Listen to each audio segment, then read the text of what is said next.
Hi hello నమస్తే welcome to Srinivas me channel.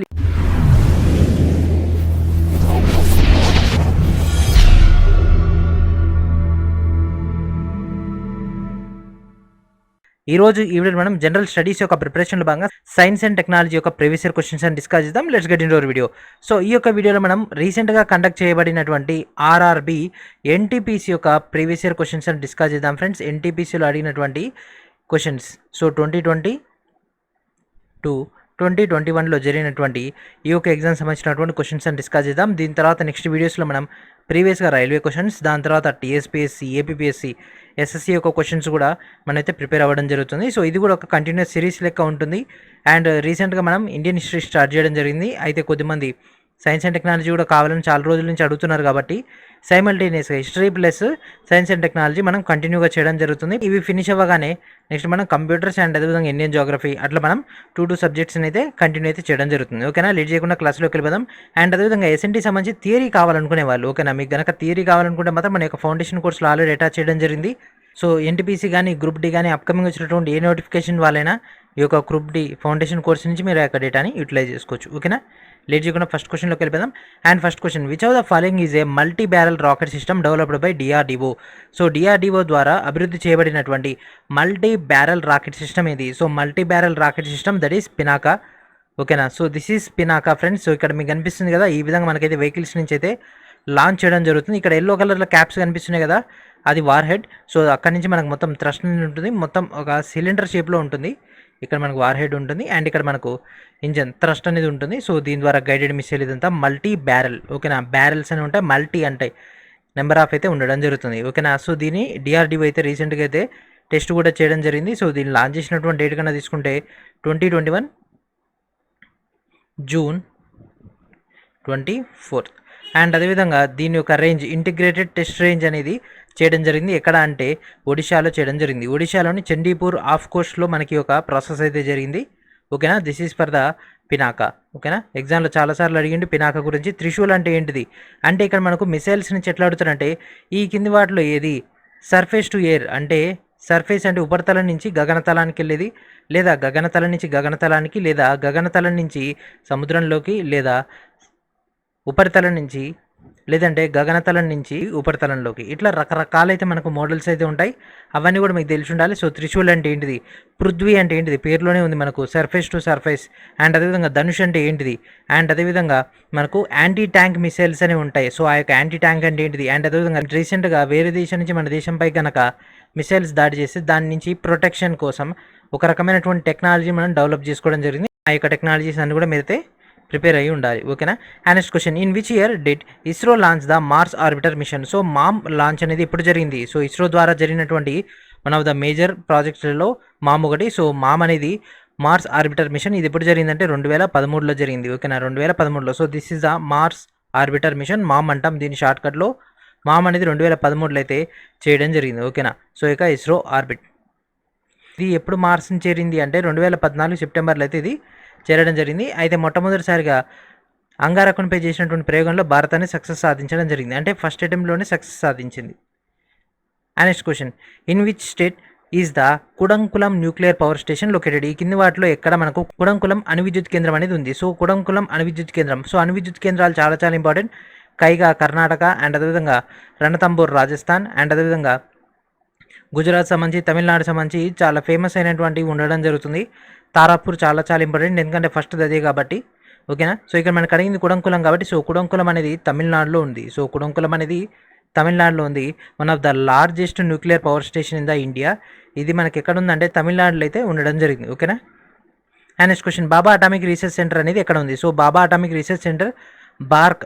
దీని గురించి నెంబర్ ఆఫ్ క్వశ్చన్స్ అయితే రావడం జరిగింది. సో బార్క్ యొక్క చైర్మన్ ఎవరు, బార్క్ యొక్క ఫస్ట్ చైర్మన్ ఎవరు, బార్క్ని ఎవరు స్టార్ట్ చేశారు, హోమీజే బాబా. సో బార్క్ యొక్క గతం పేరేంది, అండ్ అదేవిధంగా ప్రజెంట్ బార్క్ అనేది ఎక్కడ ఉంది. సో బార్క్ అనేది ఎక్కడ ఉంది ఫ్రెండ్స్, బార్క్ అనేది ట్రాంబేలో ఉండడం జరిగింది. సో ట్రాంబే అనేది ఎక్కడ ఉంది, ముంబైలో ఉంది. ఓకేనా, సో దీన్ని స్థాపించింది ఎవరు అంటే హోమీజే బాబా ఇన్ 1954 జనవరిలో అయితే దీన్ని అయితే స్టార్ట్ చేయడం జరిగింది. And next question, the first Indian communication satellite is. So భారతదేశంలో మొట్టమొదటి భారతీయ ఉపగ్రహం అది సమాచారం బేస్ పైన. భారతదేశంలో మొట్టమొదటి ఉపగ్రహం అంటే ఎమ్మటి ఆర్యభట్ట పెట్టేస్తాం, కానీ ఇక్కడ అడిగింది సమాచార ఉపగ్రహం, కమ్యూనికేషన్ శాటిలైట్. సో మనం ఇక్కడనే కన్ఫ్యూజ్ అవుతూ ఉంటాం. సో కమ్యూనికేషన్ శాటిలైట్ వచ్చేసి యాపిల్, మనం తినే యాపిల్ కాదు, సెల్ ఫోన్ యాపిల్ కాదు. యాపిల్ అనేది ఈ యొక్క ఉపగ్రహం పేరు. సో ఈ యొక్క శాటిలైట్ పేరు వచ్చేసి యాపిల్. సో యాపిల్ యొక్క ఫుల్ ఫామ్ ఏంటిదంటే ఎరినే ప్యాసింజర్ పేలోడ్ ఎక్స్పెరిమెంట్. ఓకేనా, ఎరినే ప్యాసింజర్ పేలోడ్ ఎక్స్పెరిమెంట్. సో ఇది ఎప్పుడు చేశారంటే 1981 జూన్ 19. సో 1981 జూన్ 19 యొక్క లాంచ్ అయితే చేయడం జరిగింది. ఎక్కడి నుంచి అంటే ఫ్రెంచ్ గయానా నుంచి. ఎందుకంటే అప్పుడు భారతదేశం టెక్నాలజీ అని అంత అభివృద్ధి చెందలేదు మనకి ఒక లాంచింగ్ ఎక్విప్మెంట్ దాంట్లో, కాబట్టి విదేశాల సపోర్ట్ అయితే తీసుకోవడం జరిగింది. అట్నే మనకు ఆర్యభట్ట కూడా వేరే దేశం నుంచి లాంచ్ చేయడం జరిగింది. India's first atomic power station was commissioned in.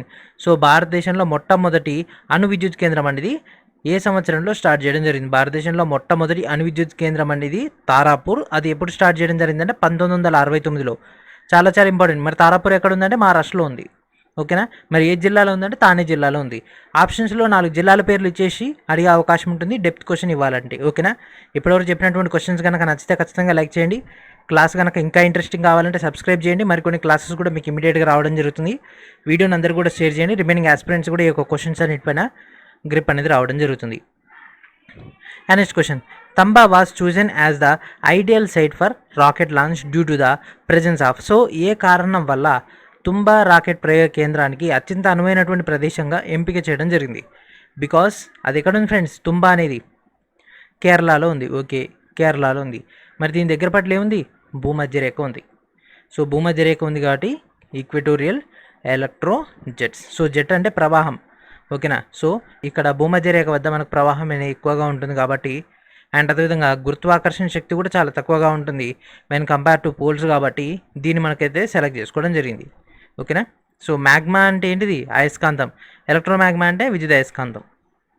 And next question, to create scientific temperament, innovation amongst the Indian students, the central government started an ATL lab. What is the full form of ATL? So రీసెంట్గా start అయినటువంటి ATL అనేది మనకి important అయినటువంటిది. ATL Atal tinkering lab. Atal tinkering lab చాలా చాలా important. Atal tinkering lab. So స్టూడెంట్లో ఉన్నటువంటి innovation బయటికి తీసుకురావడానికి ఒక అటల్ టింకరింగ్ అనేటటువంటి ల్యాబ్ని అయితే వీళ్ళైతే ఎస్టాబ్లిష్ చేయడం జరిగింది. ఓకేనా. And next question, which launch vehicle was used to launch Chandrayaan 2? So ఈ కింద వాటిలో ఏ వెహికల్ ఉపయోగించుకొని చంద్రయాన్ 2 అయితే లాంచ్ చేయడం జరిగింది? సో ఏ ప్రయోగ వాహక నౌక friends? GSLV mark 3 M1 Baahubali rocket అనడం జరుగుతుంది. సో పిఎస్ఎల్వి యొక్క లోడ్ కెపాసిటీ తక్కువ, జిఎస్ఎల్వి యొక్క లోడ్ కెపాసిటీ ఎక్కువ, కాబట్టి జిఎస్ఎల్విని అయితే పికప్ చేసుకోవడం జరిగింది. ఓకే, మరి ఒక లాంచ్ అనేది ఎప్పుడు జరిగిందంటే 2019లో జరిగింది. ఓకే, మనకి ఇంకా డెప్త్ కావాలంటే జూలై 22. సో 2019 జూలై 22న ఈ యొక్క లాంచ్ చేయడం జరిగింది. దీంట్లో మనకైతే 3 ఎక్విప్మెంట్లు ఉంటాయి. ఓకేనా, సో వాటి గురించి అయితే మీరు ఆన్లైన్లో చెక్ చేయండి. అట్లయితేనే మీకు ఇంట్రెస్ట్ వస్తుంది క్వశ్చన్ పైన. మొత్తం నేను చెప్తే ఉంది. ఓకేనా, సో మనకి ఇందులో 3 ఉంటాయి. And next question, which of the following is A super sonic cruise missile? చాలా చాలా ఇంపార్టెంట్, ఎగ్జామ్లో అడిగే అవకాశం ఉంటుంది. ఈ కింద వాటిలో ఏది సూపర్ సోనిక్ క్రూయిజ్ షిప్ అని? సో క్రూయిజ్ షిప్ అని ఇది అత్యంత ముఖ్యమైనటువంటిది. భారత్ రష్యా కలిసి తయారు చేసినటువంటి ఎక్విప్మెంట్ ఇది. ప్రజెంట్ రష్యా ఉక్రెయిన్ ఇష్యూస్ ఉన్నాయి కాబట్టి ఇట్లాంటి క్వశ్చన్స్ అనేవి నెంబర్ ఆఫ్ ఎగ్జామ్స్లో మనకైతే కనిపిస్తుంది. ఓకేనా, that is Brahma's. So Brahmaputra నది అండ్ అదేవిధంగా రష్యాలో ఉన్నటువంటి ఒక నది యొక్క పేరు, ఈ రెండింటిని కలిపి దీన్ని అయితే తయారు చేయడం జరుగుతుంది. సో బ్రహ్మాస్ యొక్క స్పెషాలిటీ ఏంటిదంటే ఇది ఖండాంతర్గత క్షిపణి. అండ్ అదేవిధంగా దీన్ని మనం సబ్మెరైన్ నుంచైనా లేకపోతే షిప్ నుంచైనా లేదు అన్నట్లయితే విమానం నుంచైనా అంటే ఎయిర్ క్రాఫ్ట్ నుంచైనా లేకపోతే నేలపై నుంచైనా దీన్ని అయితే లాంచ్ చేయగలం. ఓకేనా, మల్టీ స్పెషాలిటీస్ దీంట్లో ఉన్నాయి. ఎక్కడి నుంచైనా దీన్ని లాంచ్ చేయగలం. అండ్ అదేవిధంగా ఖండాంతర్గతమైనటువంటి క్షిపణి ప్లస్ ఇది సూపర్ సోనిక్ వేగంతో వెళ్తుంది. సూపర్ సోనిక్ అనేది దాని యొక్క వేగం. ఓకేనా. And next question, Antrix corporation limited Bengaluru is a dash. So Antrix corporation limited అనేది ఈ యొక్క ఇస్రోకి సంబంధించినటువంటి మార్కెటింగ్ విభాగం. చాలాసార్లు ఎగ్జామ్లు రావడం జరిగింది, మళ్ళీ ఎగ్జామ్లు అడుగుతాడు. ఓకేనా, యాంథ్రిక్స్ కార్పొరేషన్ అనేది ఇది 1992లో అయితే దీన్ని మార్కెటింగ్ డిపార్ట్మెంట్ లెక్క మార్చడం జరిగింది. అయితే పాయింట్అవుట్ అయితే అవ్వడం జరిగింది. And next question, ISRO created history by launching dash in February 2017. So 2017లో ఫిబ్రవరిలో ఒకేసారి ఇస్రో ఎన్ని రాకెట్లను లాంచ్ చేసి చరిత్ర సృష్టించింది? That is 104. మీ అందరికీ తెలిసిందే, దీని గురించి నేను డీప్గా చెప్పాల్సిన అవసరం లేదు. ఓకే సార్, మరి ఇది ఏ వాహక నౌక? ఏ వాహక నౌక అంటే PSLV C-37. PSLV C-37. So ఈ యొక్క నేమ్ ఏదైతే ఉంటుందో సీరియల్ నెంబర్ చాలా చాలా ఇంపార్టెంట్. ఏమని అడుగుతాడంటే ఈ కింది ఏ ప్రయోగంలో ఇస్రో యొక్క పిఎస్ఎల్వి సిరీస్లో వెహికల్ అనేది ఫెయిల్ అయింది? ఒకసారి ఏమో హీట్ షీల్డ్ వల్ల ఫెయిల్ అయింది, ఇంకొకసారి మరొక కారణాల వల్ల ఫెయిల్ అయింది. ఇప్పటివరకు ఎన్ని లాంచెస్ ఫెయిల్ అయినాయి అని అడిగే అవకాశం ఉంటుంది. 1, 2, 3, 4 అని అట్లా ఆప్షన్స్ ఇస్తాడు. లేదు అంటే ఈ కింది వాటిలో ఎన్నో రకం, so SLV, ASLV, PSLV, GSLV ఈ కింది వాటిలో ఏది ఎన్నో రకం అని అడుగుతాడు. లేకపోతే దీని యొక్క కెపాసిటీ ఎంత అని అడుగుతాడు. ఇదంతా కూడా స్టాటిక్ కిందకి వస్తుంది. ఇప్పుడు మనకు కనిపించేది కరెంట్ అఫైర్స్ బేస్ పైన మనం కన్సిడర్ చేసుకుంటే ఇప్పుడు నేను చెప్పిన పాయింట్స్, ఎక్స్ట్రా పాయింట్స్ అన్నీ కూడా స్టాటికే.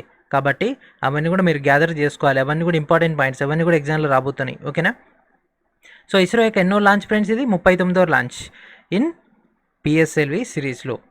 ఓకేనా, పిఎస్ఎల్వి సిరీస్లో. ఓకేనా. మరి దీని యొక్క మోడల్ ఏంటిదంటే ఎక్సెల్ మోడల్. ఓకేనా, ఎక్సెల్, XXL మోడల్స్ అయితే ఉండడం జరుగుతుంది. ఎక్సెల్ మోడల్ వీటిని ఏ ఆర్బిట్లో ప్రవేశపెట్టడం జరిగింది? సో ఎర్త్ ఆర్బిటా, లేకపోతే సన్ సింక్రనసా, లేకపోతే ఎట్లా అంటే సన్ సింక్రనస్ ఆర్బిట్లో అయితే ప్లేస్ చేయడం జరిగింది. And next question, which is the first nuclear reactor made in India? So భారతదేశంలో తయారైనటువంటి మొట్టమొదటి న్యూక్లియర్ రియాక్టర్ యొక్క పేరేంటిది? భారతదేశంలో తయారైనటువంటి మొట్టమొదటి అణు రియాక్టర్ పేరు ఏంటి ఫ్రెండ్స్? అప్సరానా, సిరసా, ధ్రువనా, కామినినా? అప్సరా. ఇది మనకు టీఎస్పీసీలో అడిగిండు, ఎస్ఎస్సీలో అడిగిండు, అండ్ అదేవిధంగా ఆర్ఆర్బీలో వచ్చింది. ఓకేనా, this is a repeated question. ఓకేనా, this is a repeated question. మరి దీన్ని తయారు చేసింది ఎవరు అంటే Bhabha atomic research centre. So ఒకదాని లింక్ ఉంటుంది. జస్ట్ మనకు ఉండే 4 టాపిక్లు ఇందులో ఇస్రో, డిఆర్డిఓ, బార్క్, అండ్ అదేవిధంగా మనకు ఫారిన్ కంట్రీస్ అనేటువంటి అమెరికా నుంచి నాసా, అండ్ అదేవిధంగా స్టార్ లింక్ కానీ, లేదు అన్నట్లేదు మనకు స్పేస్ ఎక్స్ కానీ, వాటి గురించి వస్తాయి. అంతకంటే ఎక్కువైతే రావు కాబట్టి వీటి గురించి ఫోకస్ చేయండి. ఓకేనా. And next question, which is India's first ever innovative advanced earth observation satellite launch in 2018? So 2018లో ప్రయోగించినటువంటి భారతదేశం మొట్టమొదటి innovative advanced earth observation satellite, భూమిని గమనించేటటువంటి అబ్జర్వేషన్ శాటిలైట్ ఏంటి? దాని యొక్క పేరు ఏంటిది అంటే HYSIS. చాలా ఇంపార్టెంట్. ఇస్రో సంబంధించి దీన్ని అయితే స్టార్ట్ చేయడం జరిగింది. ఇది ఎర్త్ అబ్జర్వేటరీ పైన ఫోకస్ చేయడం జరుగుతుంది. ప్రజెంట్ ఏదైతే ఆక్రమణలు ఉంటాయో వాటన్నిటి గురించి ఇదైతే వర్కౌట్ అయితే చేస్తుంది. ఓకేనా, అబ్జర్వేషన్ చేస్తుంది. మేజర్గా మన యొక్క ఎర్త్ని బాగా అబ్జర్వ్ చేస్తుంది. మనకు కావాల్సినటువంటి ఫీచర్స్ని మనకి ఇమీడియట్గా అందిస్తుంది. And next question, which of the following is A satellite based augmentation system of India? So ఈ కింది వాటిలో భారతదేశం యొక్క ఉపగ్రహ ఆధారిత వ్యవస్థ ఏంటిది? ఉపగ్రహ ఆధారిత అంటే navigation system, just like navigation system, that is Gagan. Okay, Gagan యొక్క ఫుల్ ఫామ్ ఏంటిది? గగన్ యొక్క ఫుల్ ఫామ్ ఏంటిదంటే GPS aided geo augmented navigation. GPS aided geo augmented navigation, GAGAN. ఓకేనా. And next question, India scientific mission to observe and study the solar corona is called? So సూర్యుని యొక్క కరోనాని పరిశోధించడానికి భారతదేశం సంబంధించినటువంటి scientific machine ఏంటిది? ఏంటి friends అది? ఆదిత్య L1. చాలా ఇంపార్టెంట్. ఆదిత్య L1 ఈ యొక్క ఎక్స్పెరిమెంట్స్ గురించి అయితే మీకు తెలిసి ఉండాలి మినిమం. ఓకేనా, బేసిక్స్ అయితే మీకు వచ్చి ఉంటే సరిపోతుంది. ఇట్లాంటి ఎక్స్ట్రా పాయింట్స్ అని కూడా మనం ఇచ్చేటటువంటి కరెంట్ అఫైర్స్లో మీకు ఆల్రెడీ కవర్ అయి ఉంటాయి. ఇక్కడ మనకు ఎగ్జామ్ పేపర్ పాయింట్ ఆఫ్ వ్యూలో క్వశ్చన్ రూపంలో వస్తుంది. అక్కడేమో డైరెక్ట్ పాయింట్ ఉంటుంది. ఓకేనా. సో సూర్యుని పైన ప్రయోగింపబడేటటువంటి భారతదేశం యొక్క వాహక నౌక ఏంటిది అంటే ఆదిత్య L1. మార్స్ పైకి అయితే మామ్, చంద్రునిపై అయితే చంద్రయాన్-1, చంద్రయాన్-2 వస్తుంది. అండ్ అదేవిధంగా చంద్రయాన్-2 యొక్క కంటిన్యూషన్ కూడా రాబోతుంది. వాటి గురించి కూడా ఫోకస్ చేయాలి. అది ఇప్పుడు లాంచ్ అవుతుంది ఏంది అనేది. Which is India's newest nuclear power plant? భారతదేశం యొక్క లేటెస్ట్ అంటే సరికొత్తదైనటువంటి అణు విద్యుత్ కేంద్రం ఏంటి ఫ్రెండ్స్? కుడంకులం, కైగా, కల్పకం, తారాపూర్. ఏంటిది? కుడంకులం. ఓకే, సో మార్చ్ ఇది. ఓకేనా, ఏంటి ఫ్రెండ్స్ అది? కుడంకులం. ఓకే, మరి కుడంకులం ఎక్కడ ఉంది అంటే తమిళనాడులో ఉంది. When was India's first satellite the Aryabhata spacecraft launched? భారతదేశం యొక్క మొట్టమొదటి శాటిలైట్ అయినటువంటి ఉపగ్రహం అయినటువంటి ఆర్యభట్ట అనేది ఎప్పుడు లాంచ్ చేయడం జరిగింది? సో ఎప్పుడు ఫ్రెండ్స్? 1975లో లాంచ్ చేయడం జరిగింది, ఏప్రిల్ 19న. ఓకే, మరి దీని గురించినటువంటి ఎక్స్ట్రా డేటా చూద్దాం. సో ఇది ఎక్కడి నుంచి పంపించారంటే సోవియట్ యూనియన్ సంబంధించి సోవియట్ కాస్మాస్ 3M రాకెట్ నుంచి దీన్ని కపిస్తాన్ యార్ నుంచి అయితే దీని అయితే లాంచ్ చేయడం జరిగింది ఏప్రిల్ 19, 1975. సో ఇది మన భారతదేశం నుంచి అయితే లాంచ్ అవ్వలేదు. ఓకేనా, కాస్మాస్ 3M అనేటటువంటి రాకెట్ నుంచి అయితే దీని అయితే ప్రయోగించడం జరిగింది. When was the Indian national committee for space research formed? So space research కోసం ఒక కమిటీని ఏర్పాటు చేయడం జరిగింది. ఆ యొక్క కమిటీ ఎప్పుడు ఏర్పడింది అంటే స్పేస్ గురించి 1962లో ఏర్పడడం జరిగింది, 1962లో ఏర్పడడం జరిగింది. సో ఇది DAE department of atomic energy కింద స్పేస్ రీసెర్చ్.